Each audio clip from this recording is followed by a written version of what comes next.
पूर्वी रुकुममा 15 दिनलाई लिएर आयोजना गरिएको महोत्सवको पहिलो दिनमै स्टेज भाँचिएको छ। कार्यक्रम चलिरहेको बेला अचानक स्टेज भाँचिएपछि उपस्थित दर्शकहरूको भागाभाग चलेको थियो र त्यहाँ उपस्थित दर्शकलाई सहानुभूति दिँदै तपाईहरू नडराउनु, यो स्टेजको प्रब्लम होइन, यो भूकम्पले गर्दा हो भनी महोत्सवका अध्यक्षले बताएका छन्। अध्यक्षले स्टेज भाँचिनुमा भूकम्पलाई दोष दिए पनि अनुसन्धान गर्दा भूकम्प नभएर स्टेज गतिलो नभएका कारण स्टेज भाँचिएको कुरा खुल्न आएको छ।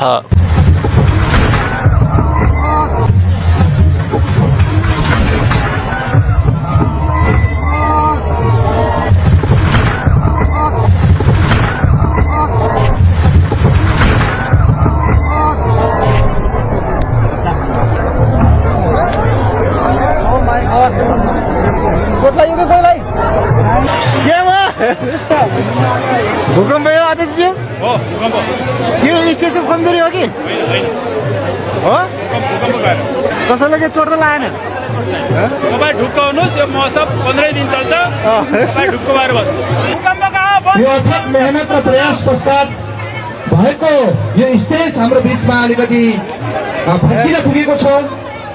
यहाँ स्टेजमा रहनुभएका सम्पूर्ण महानुभावहरू कसैलाई केही भएको छैन।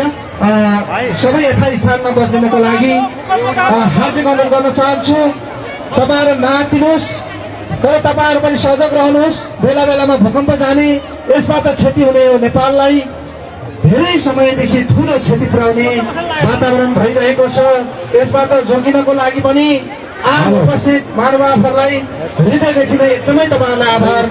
तपाईँहरूलाई चाहिँ यो सूचना जारी गर्न चाहन्छु।